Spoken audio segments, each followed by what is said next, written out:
Iruma is working on a tuna ship in the middle of a storm. He is only 14 but fully supports his parents, has always worked, and never had the chance to experience life as a normal kid. One good thing to come of it is that it has rendered him an expert at avoiding projectiles and falling objects. Everything freezes in place as Iruma narrowly avoids a fish barreling down at him. His surroundings shift and he is presented before a looming figure and is stamped with a sign declaring he has been sold. He is transported from the ship to the netherworld.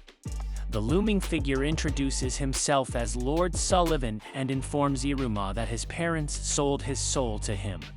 As Iruma is prepared to deny it, he catches himself upon the realization that it is exactly something they would do to him.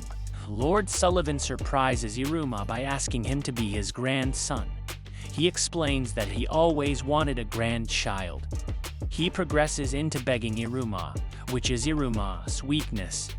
Iruma struggles with the inability to say no to others, as he is a pushover. In the end, he caves upon hearing the words please and reluctantly agrees. Lord Sullivan declares that he will be enrolling Iruma in a demon school. He warns Iruma to not let his peers discover that he is human or he risks being eaten. Then he douses Iruma in perfume to mask his human scent. Lord Sullivan dotes on Iruma relentlessly and takes a photo with him on the way to school. Students gather in the auditorium for the entrance ceremony. Everyone begins to sing the Babyls school anthem, which entails the devouring of humans and their purpose as food. Iruma promises himself not to stand out and to not be caught, but Lord Sullivan calls his name from the stage excitedly to brag about him. Turns out, Lord Sullivan is the chair demon of Babyls. Asmodeus Alice is called to the stage as the new student representative.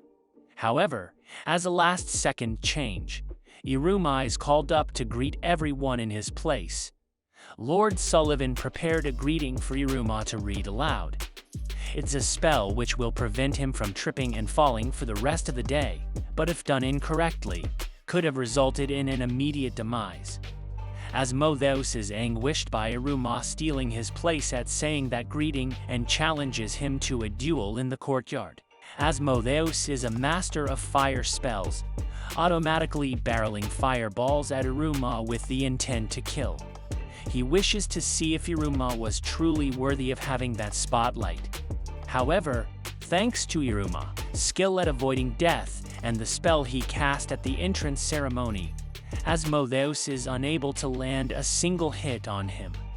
To his dismay, everything he does is perceived as him acting as though he is superior to Asmodeus. Asmodeus charges at Iruma with a flame sword, only to have his attack parried and redirected by Iruma avoiding him. Asmodeus' attack is then sent hurtling toward a bystander of the duel. Not wanting anyone to get hurt, Iruma charges into action and grapples Asmodeus into a German suplex by accident, causing their duel to end this way. Lord Sullivan is elated, stating he expects nothing less of his grandson. Meanwhile, Iruma feels guilty for his actions and for humiliating Asmodeus. Asmodeus' serious demeanor shifts to him cheerily pledging his fealty to Iruma, saying that it is demon law for the loser to serve the victor. Iruma has an incredible appetite with the mindset that he should eat while he can, due to how he has survived until now. Over breakfast, Iruma attempts to work up the courage to address his reluctance to attend Babyls. However, that confidence is quickly subdued by Lord Sullivan revealing the mass amount of supplies and gifts he splurged on for Iruma. Everyone is excited about the familiar summoning ritual ahead of them. There are 163 new students that will be divided into groups as they prepare for classes to begin. Iruma is still internally nagged by the question if familiars eat humans. Kaligo, a teacher with a firm belief system of what behavior is expected from students and teachers alike, enters the room and renders the mass of students silent instantly. He declares he will expel all failures. They are to draw a circle of blood over a parchment pentagram and hold it over a flame that stands in the center of a larger pentagram. He offers the students a parchment with his seal on it to summon their familiars. Upon Az's turn to summon his familiar, a gorgon snake emerges from the flames and grandly wraps itself around him. Iruma congratulates him on such an amazing familiar, but Az brushes it off, saying that Iruma's will be far greater. Iruma is up next. He doesn't have high expectations for what will answer his summons, as he is mortal without magical capabilities. He then determines he will be expelled for his imminent failure and considers it an excellent scapegoat. Iruma tries a summoning, but as he has no demonic power in his blood, the familiar summoning accidentally becomes a demon summoning using the power of Caligo's demonic seal, causing Caligo to be summoned as Iruma's familiar in the embarrassing form of a small, cute, fluffy owl with bat wings and horns.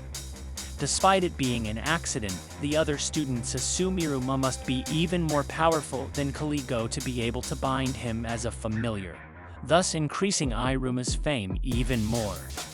Sullivan happily informs them familiar summoning contracts are unbreakable and last an entire year. Caligo becomes bedridden from shock, and Iruma's rank is left undetermined. Iruma meets a hyperactive student named Clara, whom Asmodeus warns not to speak to or get involved with. However, a teacher leaves them responsible for Clara. She gives them nicknames and begins to introduce the massive pile of items she has, which range from dangerous to cute. Az leans over to Iruma to suggest they flee, but Iruma is unable to bring himself to, especially since Clara asked him politely to play with her and used the word please.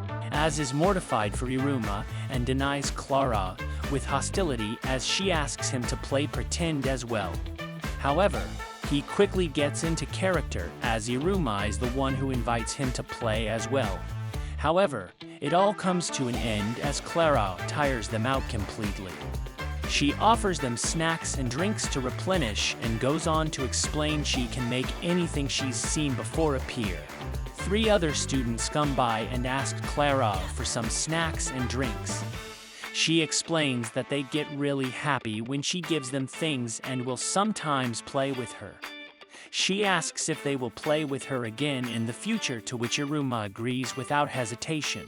The next day, as Iruma and Clara all play together again, Clara is excessively showering them in gifts, which visibly makes Iruma uncomfortable the more he realizes that she's doing it in fear they will get annoyed of her and leave.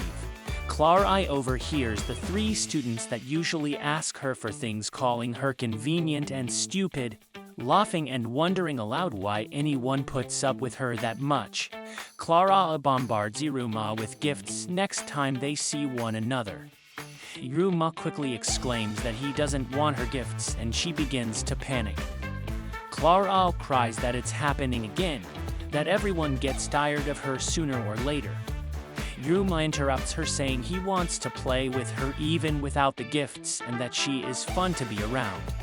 Clara jumps with glee as it's the first time anyone has ever asked her to play. Clara and Az began waiting for Iruma outside his home before school so they can walk together.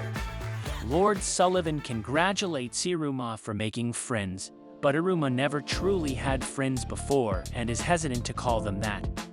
Students gather in the cafeteria for meals. Students who have not ranked yet can only order a very small portion shown on the bottom of the plaque. Iruma asks Az to prepare his tray, as he doesn't know what to pick. Other students had 50 servings ordered to Iruma's table. However, Iruma considers this the samples as prepared and begins to gorge on all of them. He tires out the chef, who is unable to keep up with his high demand of food intake. Caligo enters the cafeteria but is stifled by confronting Iruma. Clara pounces on Caligo, introducing herself as she does with everyone. Clara leads Iruma to summon Caligo as his familiar in front of everyone. The shop merchant chases them out, as the summoning required Iruma to use a sticker from his stand. Caligo is left to pay the debt the trio escaped from. Iruma asks if he can call Clara, and as his friends, though they never heard of the term before. Clara and As take to the new term and fight over who is Iruma's #1 friend. Iruma finally feels like he might fit in at Babyls with Clara and As by his side. Lord Sullivan arranges it so Clara, As, and Iruma are in the same class together. He places them in the class meant for delinquents.